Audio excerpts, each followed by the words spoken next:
Overthinking is something जहाँ पे आप बहुत ज़्यादा सोचते हो उन चीज़ों के बारे में जो घटित हो चुकी हैं या फिर जो घटने वाली हैं, जो होने वाली हैं, या फिर हर उस चीज़ के वर्स्ट केस सिनेरियोज़ बना लेते हैं अपने दिमाग में। हम उन चीज़ों को ही बार बार अपने दिमाग में रीप्ले करते रहते हैं, चाहे वो किसी की कही हुई बात हो, चाहे वो हमारी खुद की थॉट्स हों कि हम अपने आगे आने वाले जीवन में क्या करेंगे, हम उसके बारे में सोचते रहते हैं। कि हमारा कोई अपना होता है, हम उसके बारे में बहुत बार सोचते रहते हैं, उसकी चिंता करते रहते हैं और उस चिंता में लगता है कि हम उसको प्यार कर रहे हैं, बट वो चिंता प्यार नहीं है।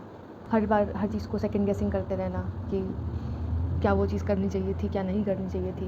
हम किसी लड़ाई में पड़ जाते हैं तो हम सोचते हैं कि हमें ऐसा कमबैक देना चाहिए था, हमें ये चीज़ बोलनी चाहिए थी, हमने उस समय क्यों नहीं बोली। और ये सब होता है तो मतलब नॉर्मल है, इंसान है हम लोग। बट हम कितना सोचते हैं इस सब बारे में, इसकी परसेंटेज क्या है हमारे जीवन में सोचने की, वो बहुत ज़्यादा मैटर करता है। अगर हम 20% 10% चीज़ें सोच रहे हैं तो ठीक है, मेरे हिसाब से तो उतना भी नहीं होना चाहिए। बट अगर 20% सोच रहे हैं तो हम नॉर्मल इंसान हैं, और उसके अलावा बाकी सब चीज़ें छोड़ कर के हम उसी के बारे में सोच रहे हैं, तो that is not worth it. Thinking और ओवर थिंकिंग में एक बहुत ही महीन सा डिफरेंस होता है। जब हम थिंकिंग कर रहे होते हैं तब हम उस सिचुएशन के बारे में थोड़ा सा कामली सोचते हैं, पेशेंटली सोचते हैं, कामली उस चीज़ को एनालाइज करते हैं, पूरी सिचुएशन का एनालिसिस करते हैं, क्लैरिटी के साथ सोचते हैं और क्लैरिटी के साथ हम उस कंक्लूजन पे आते हैं। वही ओवर थिंकिंग जब हम करते हैं तो विदाउट लॉजिक चीज़ें सोचते हैं, विदाउट क्लैरिटी कुछ भी सोचते हैं। और जब हम ओवर थिंकिंग करते हैं तो उसमें ना ही लॉजिक होता है, ना ही हम पेशेंट होते हैं, क्लैरिटी होती नहीं है तो एनालिसिस करने की भी क्षमता नहीं होती है फिर हमारे अंदर, और कंक्लूजन पे तो पहुँचेंगे ही नहीं। कि जब लॉजिक नहीं है, क्लैरिटी नहीं है, एनालिसिस नहीं है तो कंक्लूजन भी नहीं पहुँच पाएंगे उस पर। एज ग्रुप होता है 25 से 35 के बीच का, वो क्रॉनिकली ओवर थिंक करते हैं। उस एज ग्रुप में 73% लोग ऐसे होते हैं जो ओवर थिंकिंग करते हैं, और जो ये 45 से लेकर के 55 वाला जो एज ग्रुप है उसमें से 52% लोग ओवर थिंक करते हैं, ज़्यादा सोचते हैं चीज़ों के बारे में। होना क्या चाहिए था, जो ये 25 से 35 साल वाला जो एज ग्रुप है, जो 73% ओवर थिंकिंग करता है, उस जनरेशन को और उस एज ग्रुप को, अपनी ऊपर वाली जनरेशन को बताना चाहिए था कि नहीं ओवर थिंक करना है, बट वो खुद ही फंसा हुआ है उस लूप में। हम कंसर्न है अपने फ्यूचर के बारे में, हम कंसर्न है अपने पास्ट के बारे में, हम कंसर्न है कल जो चीज़ होने वाली है उसके बारे में। जिन चीज़ों पे हमारा कंट्रोल नहीं है हम उसके बारे में कैसे ओवर थिंकिंग कर सकते हैं। हम सिर्फ थिंक कर सकते हैं ना, हम सोच सकते हैं उस बारे में। Thinking over a decision, thinking over a scenario to find out a solution. अगर हम उस चीज़ सोल्यूशन निकाल रहे हैं तो अच्छी चीज़ है वो। और ये जो हमारी ओवर थिंकिंग है, it will lead to inaction, क्योंकि फिर वो इनएक्शन ऐसा रहेगा कि हम कुछ भी एक्शन करने जाएंगे तो हमें लगेगा डर, और डर ऐसी चीज़ है कि हमें कुछ भी एक्शन नहीं करने देगा। ओवर थिंकिंग में हम एक चक्र में फंस जाते हैं, हमारी चिंता और हमारी सोच, हम उसी एंडलेस लूप में फंसे रहते हैं। और फिर वो जो एंडलेस लूप होता है ना, वो इतना हमें ओवर पावर, इतना डोमिनेट कर देता है कि उसके बाद हम कोई एक्शन नहीं ले पाते हैं। हमें उस एक्शन से डर लगने लगता है कि अगर हम कोई एक्शन ले लेंगे तो कहीं फिर से हमारे साथ कुछ गलत ना हो जाए, फिर हम वर्स्ट केस सिनेरियो सोचने लगते हैं। यही होती है ओवर थिंकिंग। यही होता है जब हम अपने डर को अपने ऊपर हावी होने देते हैं। मुझे लगता है कि हम ज़्यादा सोचना छोड़ दें तो हमारी बहुत सारी प्रॉब्लम्स सॉल्व हो सकती हैं, क्योंकि over thinking is a kind of a problem कि जहाँ पे हम अपनी प्रॉब्लम्स खुद क्रिएट करते हैं, हम खुद बनाते हैं प्रॉब्लम्स। इन प्रॉब्लम्स के पीछे कोई लॉजिक नहीं होता है, और जिनके पीछे कोई भी ऐसी पॉसिबिलिटी नहीं होती कि वो एग्जिस्ट करेंगी भी कि नहीं करेंगी, और हम सिर्फ उन्हीं प्रॉब्लम्स के बारे में बार बार सोचते रहते हैं, पूरे दिन सोचते रहते हैं, पूरे टाइम सोचते रहते हैं। एक्सटर्नल चीज़ों पे शायद कम फ़र्क पड़ेगा, पर हमारी जो मेंटल हेल्थ है, जो हमारी मन है, जो मन पे जो चोट पड़ेगी इससे, वो हमें उस समय नहीं पता लगेगा, बट जो उसके लॉन्गर टर्म वाले जो इफ़ेक्ट्स होंगे वो हमारे मन के ऊपर पड़ेंगे। हम बहुत सारी ऐसी चीज़ें सोचते हैं जिनका कोई भी एक प्रूवन लॉजिक नहीं होता है, ना ही हमारे पास होता है, ना ही किसी और के पास में होता है।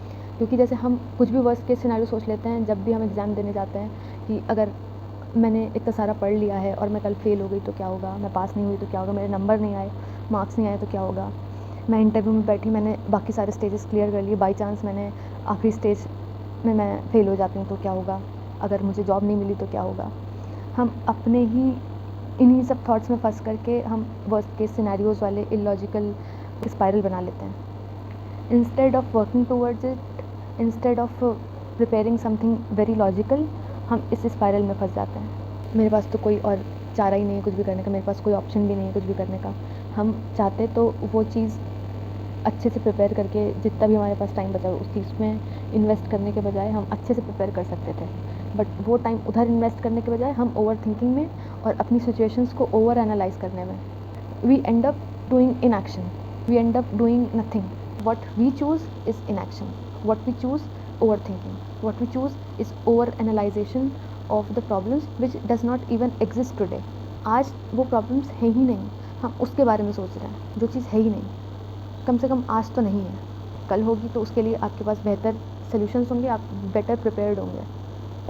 Over thinking is a kind of a self destruction, a self sabotage, या फिर आप बोलिए it's a self harm kind of a thing, जहाँ पे हम अपने आप को प्रिपेयर कर रहे हैं उस फेलियर के लिए जो शायद हमारे लिए है भी नहीं, उस फेलियर के लिए जो शायद हमारे साथ होना भी नहीं था, पर हम इन एक्शन के द्वारा उसको हम अपने साथ होने दे रहे हैं और हम उस फेलियर के लिए फैंटेसाइज कर रहे हैं नेगेटिव सिनेरियोज बना के अपने दिमाग में, जिससे क्या हो रहा है, हमारा पूरा कॉन्फिडेंस, हमारा सेल्फ कॉन्फिडेंस, हमारी सेल्फ वर्थ सब खत्म होता जाएगा अगर ये लंबे टाइम तक चला तो. ओवर थिंकिंग में हम अपनी परिस्थितियों में, अपने पास्ट में जा कर के हम बार बार अपने आप को वर्स्ट केस सिनेरियोज़ में इमेजिन करते हैं और एक अपनी ही कहानी उसमें बना लेते हैं कि कैसे कोई चीज़ गलत हो सकती है और वो कैसे हम इसको गलत कर सकते हैं. कहीं कुछ गलत हो गया तो क्या होगा, हमारे साथ ही कुछ गलत हो जाएगा. This is a kind of a trauma and fear we create for us. हम ओवर थिंकिंग तब करते हैं जब हमारी जो थॉट्स होती हैं, जो हमारी फीलिंग्स होती हैं, जो हमारी सोच होती है, वो आउट ऑफ कंट्रोल जाती है और वो एक लूप में फंस जाती है. हम उसी चीज़ को बार बार ट्रिगर करके हम बार बार उसी बारे में सोचने लगते हैं, उसी बात को बार बार अपने दिमाग में रिपीट करने लगते हैं. ये होगा कि नहीं होगा, हम फ्यूचर सिनेरियोज़ को इमेजिन करते हैं और फ्यूचर वर्स्ट सिनेरियोज़ को इमेजिन करते हैं और बार बार उसी बारे में ट्रिगर होते रहते हैं. हम थिंकिंग नहीं कर रहे होते हैं, थिंकिंग कर रहे होते तो बहुत ही कुछ शायद प्रोडक्टिव निकल आता है उस चीज़ के अंदर से. हम लूप में होते हैं, हम उस थॉट्स के लूप में होते हैं. तो वो जो लूप होता है वो बिल्कुल ही अनवांटेड सा लूप होता है, वो हमारी थॉट्स अनवांटेड सी होती हैं. उससे जो कंक्लूजन निकलेगा वो हमारा सेल्फ डिफीटिंग कंक्लूजन होगा. जो लूप होगा वो बिल्कुल ही अनस्टॉपेबल होगा, वो रुकेगा ही नहीं और वो एंडलेसली चलता रहेगा. जो एक थिंकर होता है वो स्टेप बाय स्टेप सोचता है, विद लॉजिक सोचता है और प्रॉब्लम सॉल्विंग करता है. और जो एक ओवर थिंकर होता है वो कुछ भी नहीं करता है, वो सिर्फ बैठा रहता है और वो अनप्रोडक्टिव होता है. लॉजिक तो होता ही नहीं है उसके पास में और वो अनप्रोडक्टिव तो वैसे ही है, तो वो कंक्लूजन पे क्या पहुंचेगा और कोई प्रॉब्लम सॉल्व तो करेगा ही नहीं वैसे भी. तो लॉजिकली सोच रहा होता है, वो प्रॉब्लम सॉल्विंग कर रहा होता है, तो उसके पास एक कैपेबिलिटी होती है फीडबैक की, वो लोगों से फीडबैक लेना जानता है. फिर सोचता है वो अपनी उसके उस प्रोसेस में क्या गलती हुई, क्या चीज़ हुई. और जो ओवर थिंकर होता है वो बार बार उस फीडबैक तो लेगा नहीं, पर वो उस गलती के बारे में ही सोचेगा बार बार. थिंकिंग और सोचना और चीज़ों को करने से पहले एनालाइज करना, ये और ओवर थिंकिंग, इन दोनों चीज़ों में डिफरेंस होता है. अगर हम किसी सिचुएशन के बारे में सोचते हैं तो वो हमको बचाती है कि हम कोई गलत डिसीजन ना ले लें, वो हमारे रिज़ल्ट के लिए हमें तैयार करती है. हम बेटर डिसीजन लेने के लिए अपने आप को तैयार करते हैं, या फिर हम कोशिश करते हैं सोच करके हम उस बारे में बेटर डिसीजन लेंगे, हम कुछ सही डिसीजन लेंगे. ज़्यादा सोचना होता है उसमें हम क्या करते हैं, it is just a kind of an unproductive thought, जो शायद कुछ भला करे ना करे पर वो हमारा बुरा ज़रूर करके जाएगी. क्योंकि हम उससे क्या करेंगे, हम इनएक्शन में जाएंगे, इनएक्शन मोड ऑन कर देंगे. क्योंकि जब हम ओवर थिंकिंग कर रहे हैं तो हम इनएक्शन मोड में ही हैं. क्योंकि अगर हम ओवर थिंकिंग कर रहे हैं तो मतलब हम कुछ और कर ही नहीं रहे हैं. ओवर थिंकिंग आ रही है हमारे दिमाग में, वो क्यों आ रही है? Is it the past failure जो हमें परेशान कर रहा है, या फिर is it the fear of future जो हमें परेशान कर रहा है कि अगर what happens if I don't achieve this, what happens if I don't achieve my goals, what happens कि अगर एग्ज़ाम में मेरे मार्क्स नहीं आए तो, what happens if I don't get this job. तो हर चीज़ का हमें आई थिंक रूट कॉज निकालना सबसे पहले ज़रूरी है. फॉर एग्ज़ाम्पल मैं किसी एग्ज़ाम के लिए बैठ गई हूँ प्रिपरेशन करने के लिए, या फिर मैं किसी बिज़नेस में चली गई हूँ खोलने के लिए, और मैं बस यही उसके वर्स्ट केस सिनेरियो सोचे जा रही हूँ कि अगर एग्ज़ाम में जाऊँगी मैं तो उसमें 3-4 साल लगने वाले हैं उस प्रिपरेशन में. मैं अगर एक बिज़नेस खोलने जाऊँगी तो उसमें मुझे बहुत ज़्यादा कंपटीशन है, उसमें बहुत ज़्यादा रिसोर्सेज लगते हैं और उस एग्ज़ाम में 4 साल लग जाएंगे, 3 साल लग जाएंगे, मुझे पता ही नहीं कितना टाइम लग जाएगा, हुआ नहीं हुआ, रिज़ल्ट क्या होगा क्या नहीं होगा. फिर हम बहुत सारे अपने दिमाग में उसके लिए ड्रॉप डाउन्स बना लेते हैं. ये नहीं हुआ तो क्या होगा, वो नहीं हुआ तो क्या होगा, फेल हो गया तो क्या होगा. ये फेलियर हम खुद अपने लिए मैनिफेस्ट कर लेते हैं, ये फेलियर हम खुद अपने दिमाग में बना लेते हैं, क्योंकि जो चीज़ हम सोचते हैं वही चीज़ होने वाली होती है। तो हम फेलियर सोच रहे हैं तो वही फेलियर होगा हमारे साथ में। बहुत सारे एक्सटर्नल फैक्टर्स डिपेंड करते हैं बिज़नेस बनाने में, बहुत सारे एक्सटर्नल फैक्टर्स डिपेंड करते हैं हमारे एग्ज़ाम की प्रिपरेशन में। बट द थिंग इज़, हमें पहले अपना इंटरनली तो खुद को तैयार करना पड़ेगा ना।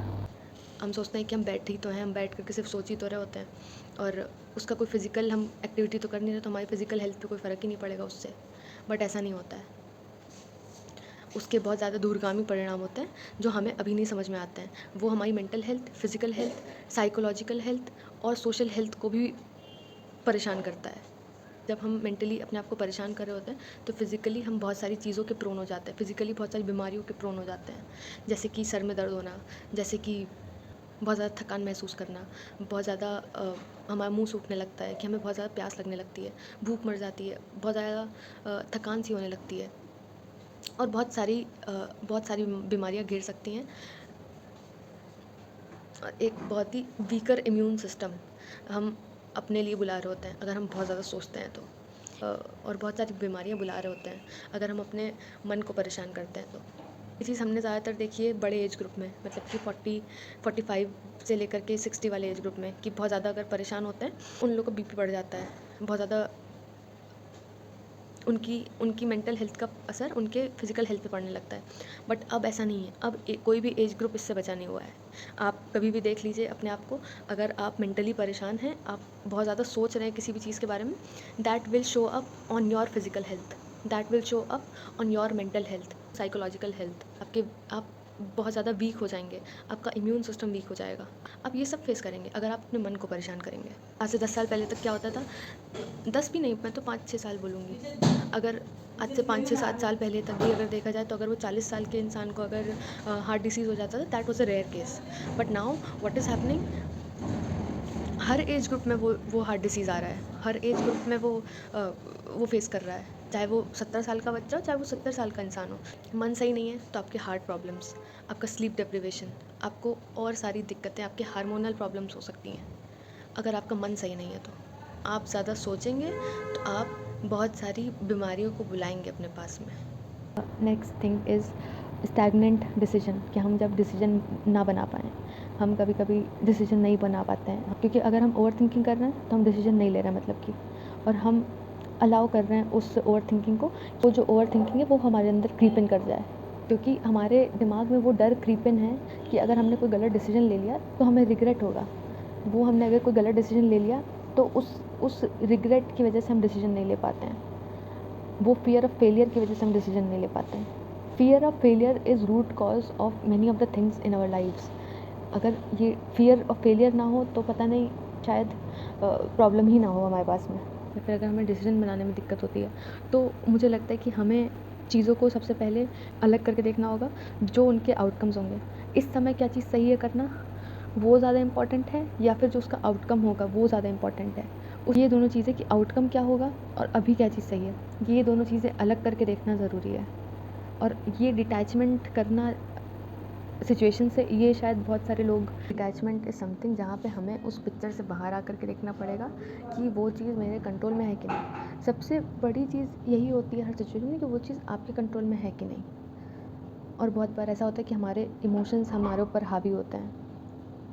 किसी का लॉस, किसी इंसान का जाना, किसी इंसान का आपको छोड़ के जाना, वो कभी भी हमारे कंट्रोल में शायद नहीं होता है। वो पहले का स्टेप होता है जब वो हमारे कंट्रोल में होता है। जब वो चीज़ चली गई तो वो हमारे कंट्रोल में नहीं है। तो उस चीज़ से बाहर आकर के देखना और अपने ऊपर इमोशंस को हावी ना होने देना। जब तक हमारे अंदर लाइफ है तब तक हमारे अंदर इमोशंस हैं। इमोशंस होना बुरी बात नहीं है, इमोशंस को अपने ऊपर हावी होने देना बुरी बात है। इमोशंस के अंदर हम दब के रह जाएं, इमोशंस हमारे ऊपर डोमिनेट करें हर समय, वो बुरी बात है। वो हमारे ऊपर इम्पैक्ट करेगा और वो हमारे ऊपर बुरा इम्पैक्ट करेगा साइकोलॉजिकली। हमें इमोशंस में बह करके नहीं सोचना है, हमें इमोशंस में रह करके सोचना है। हमें ओवर थिंकिंग से निकलना है तो हमें सबसे पहले एक्शन प्लान बनाना पड़ेगा, अप्लाई करना पड़ेगा उस एक्शन प्लान पे कि ये क्यों है। मैं अगर इंटरव्यू में नहीं कर पाई हूँ कुछ भी, या फिर मैं एग्ज़ाम में कुछ नहीं कर पाई हूँ, या किसी और भी सिचुएशन में हो सकता है लोगों के रिलेशनशिप्स में प्रॉब्लम हो सकता है कुछ भी दिक्कत हो, घर में कोई भी चीज़ हो सकती है। तो सबसे पहले एक्शन प्लान बनाना ज़रूरी है कि उसका रूट कॉज़ क्या है, कि ये चीज़ क्यों हो रही है, क्या इसके सॉल्यूशंस निकल सकते हैं और क्या-क्या मैं कर सकती हूँ इसको ओवरकम करने के लिए, क्या मैं रिसोर्सेज़ इसके लिए अवेलेबल हैं, मुझे कौन से रिसोर्सेज़ क्रिएट करने पड़ेंगे। क्योंकि इसका और कोई भी लॉजिकल तरीका नहीं है जहाँ पे और कुछ हम कर सकें, क्योंकि अगर वो चीज़ आउट ऑफ कंट्रोल है तो कुछ नहीं हो सकता है। अगर वो चीज़ हमारे कंट्रोल में है तब तो वो एक्शन प्लान हमारे लिए काम भी कर सकता है। हमें सबसे पहले अपने फियर्स को आइडेंटिफाई करना है कि क्या वो किस चीज़ से लिंक्ड है, क्या वो हमारे पास्ट ट्रॉमा से लिंक्ड है, वो ट्रॉमा हमारे को कहाँ से आ रहा है, क्या वो पास्ट चाइल्डहुड से आ रहा है, क्या वो रिलेशनशिप से आ रहा है, क्या वो हमारी जनरेशनल ट्रॉमा है, क्या वो क्या चीज़ है जो हमें तंग कर रहा है, या क्या वो फियर ऑफ फेलियर है जिसमें हम पहले फेल हो चुके हैं और अब हम कोई भी स्टेप लेंगे तो हमें डर है कि हम उसमें भी फेल हो जाएंगे। Is it a fear of failure of letting down your parents, and we have to identify where is it coming from. लोग हो सकता है कि जर्नलिंग को बहुत ज़्यादा आउटडेटेड समझते हो इस नोट्स और नोशन के ज़माने में, but I stick to this journaling thing ऐसा नहीं कि हम पूरी सिचुएशंस को वहाँ पे लिख करके पूरा एनालिसिस निकाल दें, बट द थिंग इज़ अगर हम लिख करके चीज़ों को समझेंगे तो मुझे लगता है कि बहुत ज़्यादा क्लैरिटी मिलती है। अगर अगर किसी को प्रैक्टिस करनी होती है जर्नलिंग, या फिर किसी को प्रैक्टिस करनी होती है थ्रू माइंड मैप्स, तो माइंड मैप भी हम पेन पेपर के थ्रू कर सकते हैं। हम एक अपनी स्ट्रेस डायरी मेंटेन कर सकते हैं कि जहाँ पे हमारे क्या क्या स्ट्रेसेस हैं उस दिन के, और हमें उस स्ट्रेस के रिस्पॉन्स में हमें अगले दिन क्या करना है, हम वो सब बुलेट के तौर पे लिख सकते हैं। सोल्यूशन हमें कुछ भी नहीं देगा, सोल्यूशन सिर्फ हमें ही निकालना होता है, बट एक क्लैरिटी के थ्रू हमें एक सोल्यूशन मिल जाएगा उस स्ट्रेस डायरी के थ्रू। तो और अगर हमारे जीवन में कोई भी परेशानी या फिर कुछ घटना घट जाती है, तो अगर हम किसी कंक्लूजन पे नहीं पहुंच पाते हैं, तब हम उस स्ट्रेस डायरी का इस्तेमाल कर सकते हैं कि क्या चीज़ मेरे कंट्रोल में है और क्या चीज़ मेरे कंट्रोल में नहीं है। जो चीज़ मेरे कंट्रोल में है मैं उस पर काम कर सकती हूँ, और जो चीज़ मेरे कंट्रोल पे नहीं है मैं उस पर तो सोचना ही क्यों है फिर उस बारे में। एक बार सोचा नहीं है कंट्रोल में तो बस आगे बढ़ना है। उस स्ट्रेस डायरी का काम ही ये है कि आपको वो एक रिलीफ फ्रॉम पेन देगा। हर चीज़ के दो पहलू होते हैं, वर्स्ट केस सिनेरियोज, जो उसके नेगेटिव कॉन्सिक्वेंसेस आएंगे वो, और जो पॉजिटिव चीज़ें होंगी उससे वो, दोनों चीज़ें हमें पता होनी चाहिए, हमारे एटलीस्ट लिखी होनी चाहिए, हमारी आंखों के सामने आ जाएंगी वो। शायद उस लिखने से हमें सोल्यूशन ना मिल जाए, पर शायद उस सोल्यूशन खोजने में तो हेल्प मिल ही सकती है। अगर मैं इंटरव्यू में बैठी तो अगर मैंने बुरा किया है तो क्यों किया है, क्या I was not confident for it, क्या मैंने अच्छे आंसर्स नहीं दिए, क्या मैं नर्वस हो रही थी वहाँ पे, क्या क्या मतलब चीज़ें रूट कॉज हैं उस ओवर थिंकिंग की। तो वो सब हमें एक जगह पे पेन डाउन करना ज़रूरी है, ताकि हम अगली चीज़ के लिए जब प्रिपेयर करें तो वो हमारे दिमाग में हो। ये नहीं कि उसी 4 चीज़ों को पकड़ के बैठ के हम लोग पूरे टाइम उसके बारे में सोचें। और कौन सी लॉजिकल स्टेप्स हैं जो हम ले सकते हैं, bye focusing on the right things, bye focusing on the crucial things जो हमें हमारा फ्यूचर गोल को फुलफ़िल कर सकती है, ना कि हम फोकस करें उन रैंडम चीज़ों पे जो अभी आज एग्जिस्ट कर रहे हैं बट वो कल शायद एग्जिस्ट ना करें। अगर हम लॉजिकली सोच करके कुछ स्टेप्स लेते रहेंगे, भले वो बेबी स्टेप्स हों, छोटे छोटे स्टेप्स हों, कुछ भी हो, तो वो शायद स्टेप्स लेते लेते हम अपने फ्यूचर पे पहुंच जाएंगे, वो भी ठीक से पहुंच जाएंगे। और यही अगर हम इनएक्शन वाले मोड में रहेंगे तो हम कहीं पे भी नहीं जाएंगे, आज भी यहीं रहेंगे और अगले साल भी यहीं बैठे रहेंगे। Need of view point change, क्योंकि अगर और there is a need of mindset change, क्योंकि अगर कोई रिस्क नहीं हो दिमाग में वो चीज़ें इतनी बड़ी बना लेते हैं, पर वो इतनी बड़ी होती नहीं। वो रिस्क अगर हम ले लेंगे बाई चांस तो शायद वो चल जाए, शायद वो ना चले, शायद वो काम कर जाए, नहीं चली तो एटलीस्ट हम सीख लेंगे उससे, कुछ सीख लेंगे तो हम उस चीज़ को बाद में आगे भी अप्लाई कर सकते हैं। और अगर नहीं सीखने वाला कुछ हो सकता है तो स्टेप बैक भी कर सकते हैं। वो तो हमारी फिर एक रिस्क टेकिंग एबिलिटी के ऊपर डिपेंड करता है कि हम किस टाइप का रिस्क ले रहे हैं और कैसा रिस्क ले रहे हैं। इसीलिए जर्नलिंग इम्पॉर्टेंट है, क्योंकि हमें उसके रिस्क, उसके रिसोर्सेज, उसकी हर एक पर्सपेक्टिव पता होगा कि हमें क्या करना है क्या नहीं करना है। उसका अगर हम फेल हो जाएंगे उसमें तो उसके क्या कॉन्सिक्वेंसेस हो जाएंगे, अगर हम पास हो जाएंगे तो उसके क्या बेनिफिट्स हो सकते हैं हमारे लिए। हर चीज़ को हमें व्यू पॉइंट में लाना ज़रूरी है, तभी हम अपने पर्सपेक्टिव में बदलाव ला पाएंगे, तभी हम अपने माइंडसेट में बदलाव ला पाएंगे। अगर हम चीज़ों को एनविजन करना स्टार्ट कर देंगे, मतलब हम ये सोचेंगे कि अगर आज मैं ऐसी हूँ और अगर मैं कल कैसी लगनी चाहिए, वो जो आज और कल में जो फ़र्क है, या आज और 1 साल के बाद वाले इंसान में जो फ़र्क होगा, उसकी जर्नी हमें एनविज़न करनी चाहिए। उसकी जर्नी का रिज़ल्ट हमें एनविज़न करना है, और जो चीज़ हमें एनविज़न करनी है वो हमें पॉज़िटिव एनविज़न करनी है, नेगेटिव आउटकम नहीं एनविज़न करना है। हमें एनविज़न करना है कि सब कुछ अच्छा चल रहा है, सब कुछ अच्छा हो रहा है। हम आज अच्छा कर रहे हैं तो कल भी अच्छा होगा। मैं अगर ये स्टेप अच्छा लूँगी तो हो सकता है कि मुझे फेलियर हो, बट उस फेलियर को मुझे अपने ऊपर इम्पैक्ट नहीं पड़ने देना है, और वो चीज़ अच्छी होगी। जो भी उसका इम्पैक्ट होगा वो अच्छा होगा। और यही चीज़ क्या है, यही है अपोज़िट ओवरथिंकिंग का। अगर हम अपने लिए वर्स्ट केस सिनेरियोज़ बना सकते हैं तो हम अपने लिए पॉज़िटिव केस सिनेरियोज़ भी तो बना सकते हैं ना। So this is what is the need of an overthinker, जहाँ पे हम अपने लिए अच्छी चीज़ें पैन आउट करें, हम अपने लिए अच्छा सोचें। और अगर हम अपने लिए वर्स्ट केस सिनेरियो सोच सकते हैं तो हम अपने लिए पॉज़िटिव केस सिनेरियोज़ भी तो सोच सकते हैं। और जो चीज़ हम सोचते हैं वही चीज़ होती है, तो शायद हो सकता है अच्छा ही हो जाए। और अगर नहीं भी अच्छा होता है तो I will get wisdom from it, जो कि मैं अपने लेटर ऑन लाइफ में यूज़ कर सकती हूँ। मैं लेटर ऑन अपने बाकी सारे पार्ट्स में यूज़ कर सकती हूँ। हमने बहुत सारी जगह पे सुना हो कि अपने वर्तमान में जीना सीखो, अपने प्रेजेंट में जीना सीखो। पास्ट, ना ही पास्ट एग्जिस्ट करता है, ना ही फ्यूचर एग्जिस्ट करता है। कोई भी एज ग्रुप छूटा नहीं हुआ है, पर जो फीमेल्स हमसे ऊपर वाले जनरेशन की हैं वो अपने पास्ट के बारे में सोच करके, अपने फ्यूचर के बारे में सोच करके, फ्यूचर जो कि बहुत कम बचा होता है और पास्ट जो कि बहुत बड़ा होता है, पर उस पास्ट का कुछ किया नहीं जा सकता है, उस पास्ट के बारे में सोच के वो बहुत ज़्यादा परेशान होती हैं फीमेल्स। जो हमारे ऊपर वाली जनरेशन की फीमेल्स हैं, जो हमारे मदर, वो खुद ओवर थिंकिंग करना, ज़्यादा सोचना मतलब कि ज़्यादा चिंता करना मतलब कि अपने आप को ही सेल्फ हार्म करना। और इससे ओवरकम करने के लिए मुझे नहीं लगता कि वो ये सब चीज़ों में बिलीव करते होंगे कि जर्नलिंग कर लो या कोई चीज़ लिख लो, एक्शन प्लान बना लो। उनके लिए जो मेजर एक्शन प्लान होता है वो डिस्ट्रैक्शन का ही एक्शन प्लान होता है। तो वो डिस्ट्रैक्शन कैसे क्रिएट करना है वो देखने वाली बात होगी। और उन्हें ये भी समझना ज़रूरी है कि ना ही उनके सामने पास्ट एग्जिस्ट करता है, ना ही फ्यूचर एग्जिस्ट करता है। तो दोनों के बारे में सोचने से फ़ायदा नहीं है। ये चीज़ उन लोगों को समझने में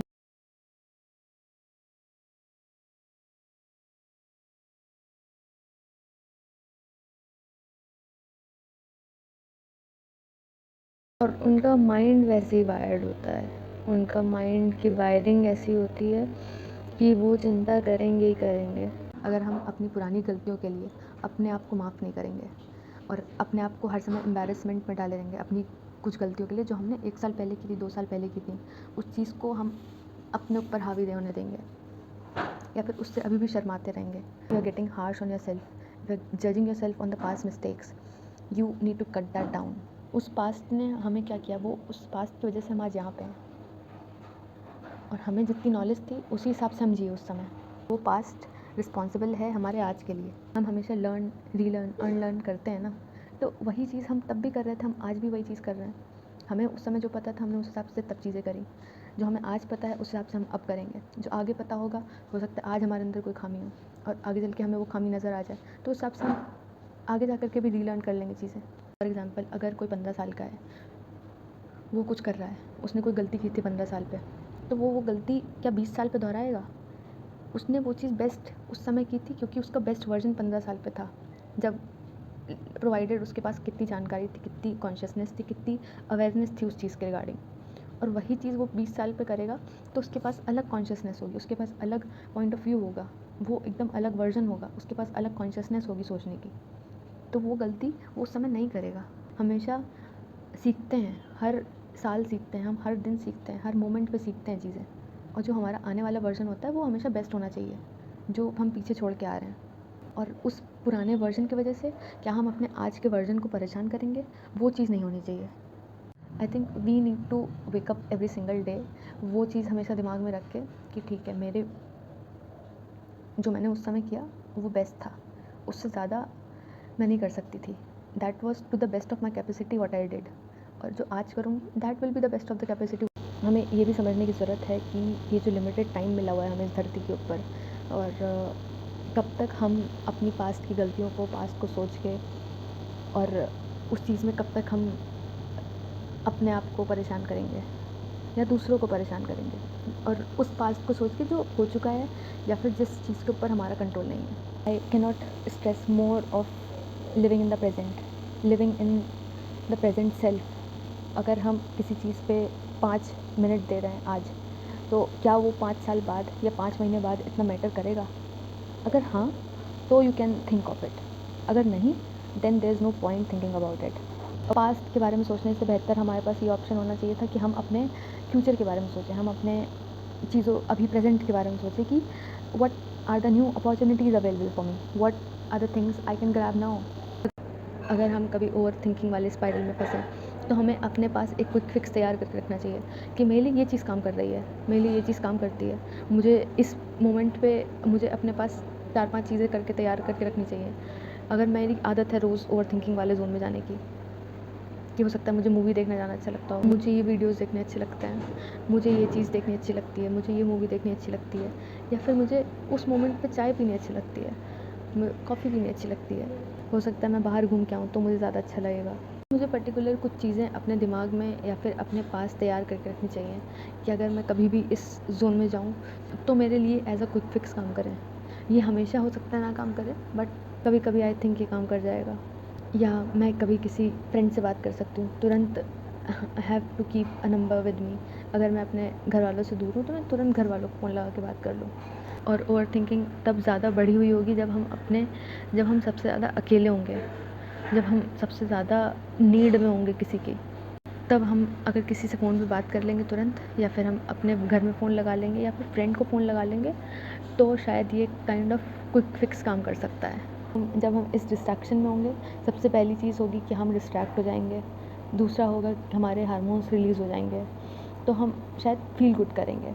और जो ओवर थिंकिंग में जो हम डीपर चले जा रहे थे, हम एकदम उसके अंदर धंसते हुए चले जा रहे थे, वो वहाँ पे रुक जाएगी हमारी ओवर थिंकिंग। तब अगर हम इंसान हैं तो हमारे अंदर इमोशंस आएंगे ही आएंगे, थॉट्स आएंगे ही आएंगे, पॉजिटिव थॉट्स भी आएंगे, नेगेटिव थॉट्स भी आएंगे, और हमें उन थॉट्स में से डिफ्रेंशिएट करना आना चाहिए कि कौन से इमोशंस हमें सही राह पे लेकर के जाएंगे और कौन से इमोशंस हमें गलत राह पे लेकर के जाएंगे, कौन से इमोशंस हमारी इंटेलिजेंस को कॉम्प्लीमेंट करेंगे, कौन से इमोशंस हमारी नेगेटिव साइड है उसे कॉम्प्लीमेंट करेंगे। I am not a psychologist, but I feel अगर हम इंगेज होते हैं अच्छी चीज़ों में, अपने काम में बिज़ी होते हैं, कुछ भी ऐसा करने में जो हमें अच्छा लग रहा है, या फिर अपने काम में बिज़ी हैं, तो कोई और शायद थॉट आता भी नहीं है दिमाग में। इट इज़ रियली इम्पॉर्टेंट कि हम अपने मन को खाली ना रखें, हम अपने आप को खाली ना रखें, और जब भी खाली रखें तो पॉजिटिव और अच्छी थॉट्स होनी चाहिए। ऐसी थॉट्स होनी चाहिए जो हमारे मन को मजबूत करें, मन को कमज़ोर ना करें। सोल्यूशन ओरिएंटेड अप्रोच रख कर के हम सिचुएशंस के साथ अडेप्ट भी कर सकते हैं। वो अगर अच्छी सिचुएशन है तो अडेप्ट करना है, और अगर बुरी सिचुएशन है तो अवॉइड करना है। अगर वो आपकी मेंटल एनर्जी ले रहा है तो हमें अवॉइड करना है। अडेप्टेशन मतलब कि जैसे हम पहले आज से 10 साल पहले थे वैसे हम आज नहीं हैं। हमने टेक्नोलॉजी को अडेप्ट किया, हमने चेंजेस को अडेप्ट किया, हमने ऐसे बहुत सारी चीज़ों को अडेप्ट किया जो हम जिस तरीके से हम आज हैं। तो हमें अपने पूरे बिलीव्स, अपने गोल्स, अपने व्यू पॉइंट को बदलना इज़ कॉल्ड अडेप्टेशन, जहाँ पे वो चीज़ हमें अडेप्ट करनी है। एक्सेप्टेंस का मतलब ये नहीं कि जो चीज़ बुरी हो रही है हमारे साथ में, सिचुएशंस जैसी भी हैं, वो हम एक्सेप्ट कर लें, but I will try to show up कि ठीक है ये चीज़ है, I will try to change it, या फिर अगर मैं चेंज नहीं कर सकता ठीक है, I will accept it. Acceptance का मतलब ये नहीं कि हम जो भी बुरा हुआ या जो भी बुरा चल रहा है वो हम एक्सेप्ट कर लें। अगर हम किसी परिस्थिति में हैं तो हाँ हम हैं, हम न्यूट्रली उसको सोचेंगे, हम उसको we will try to find out a common ground and we will try to find out the solution to it. maybe I'm not able to achieve it, but I think setting goals is the most important thing, जहाँ पे वो goals time bound होने चाहिए, relevant होने चाहिए और achievable होने चाहिए। छोटे छोटे गोल सेट करने होते हैं, तो वो करना आई थिंक इस लूप से बाहर निकालने में हमारी मदद कर सकता है। फ्रेंकली वो गोल्स स्पेसिफिक होने चाहिए, हाँ इस टाइमलाइन में ये चीज़ करनी है, इस टाइमलाइन में वो चीज़ करनी है। टाइम बाउंड अगर हम गोल सेट करते हैं तो वो हमें मोटिवेटेड भी रखता है, वो हमें एक पाथ भी दिया जाता है कि हम हाँ इस पे चलना है। हमें अपने अंदर एक्सेप्टेंस लानी होगी कि हाँ मैं इंसान हूँ, मेरे अंदर इमोशंस हैं। इंसानियत की निशानी है कि हमारे अंदर इमोशंस होंगे। अगर मेरे अंदर इमोशंस हैं तो वो हमारी ताकत है, वो हमारी कमज़ोरी नहीं है। तभी हम सबके प्रति कंपैशनेट हो सकते हैं, हम इंसानियत के प्रति कंपैशनेट हो सकते हैं। अगर हम इंसान हैं तो हमारे अंदर बहुत सारे इमोशंस होंगे, अच्छे बुरे, दुख वाले, सुख वाले, जलन के, और बहुत सारे जो हमें पता भी नहीं होंगे, उतने सारे इमोशंस होंगे हमारे अंदर। तो हर एक इमोशन का मतलब है, हर एक इमोशन का मतलब को हमें समझना पड़ेगा कि अगर हम किसी से गुस्सा हो रहे हैं तो हमें उस सिचुएशन में क्या करना है हमें नहीं पता है। अगर हमें किसी से जलन है तो इसका मतलब ये है कि हम खुद नहीं अच्छा कर पा रहे हैं, और अगर हम किसी से डरे हुए हैं तो मतलब कि अभी हम उस सिचुएशन का सामना करने के लिए हम तैयार नहीं हैं, और उस सिचुएशन को हमें कैसे हैंडल करना है वो हमें पता होना चाहिए। और उस डिसीजन मेकिंग के लिए we will have to trust our own intelligence, our identity. हमें अपने ऊपर ट्रस्ट होना ज़रूरी है। अगर हम कोई डिसीजन करेंगे तो वो सही होगा, और सही होगा तो अगर सही इसीलिए होगा क्योंकि हम उसे लॉजिक से सोचेंगे, लॉजिक से उसको सॉल्व करेंगे। अगर इलॉजिकली किया तो वही हुआ कि हम ओवर थिंकिंग कर रहे हैं। ना ही हम अपने ऊपर ट्रस्ट कर पाएंगे, ना ही हम सिचुएशन पर ट्रस्ट कर पाएंगे, और रिज़ल्ट तो निकलेगा ही नहीं उससे। कि सोचना एक एक्सटेंट तक ठीक है, क्योंकि वो सोचना हमें हमारी प्रॉब्लम सॉल्विंग करेगा हमारी, बट अगर वो हमारी प्रॉब्लम सॉल्व कर ही नहीं रहा है वो सोचना, तो वो ओवर थिंकिंग में कन्वर्ट हो रहा है ना।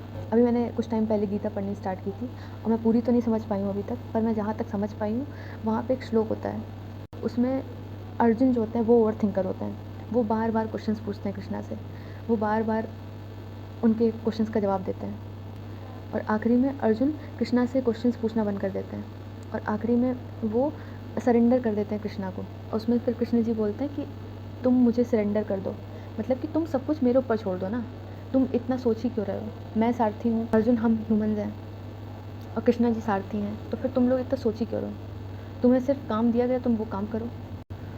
और जब हमें कोई सोल्यूशन नहीं मिल रहा है तो हमें साइलेंस में चले जाना चाहिए, और हमें सब कुछ उनके ऊपर छोड़ देना चाहिए जो हमारे सारथी हैं, यानी कि कृष्णा जी, क्योंकि हमारा कोई कंट्रोल नहीं है सिचुएशन के ऊपर। और जब हम सरेंडर कर देते हैं, so that is also a form of meditation, जहाँ पे हम साइलेंस में होते हैं और हमारा माइंड ब्लैंक हो जाता है। थैंक यू और नमस्ते।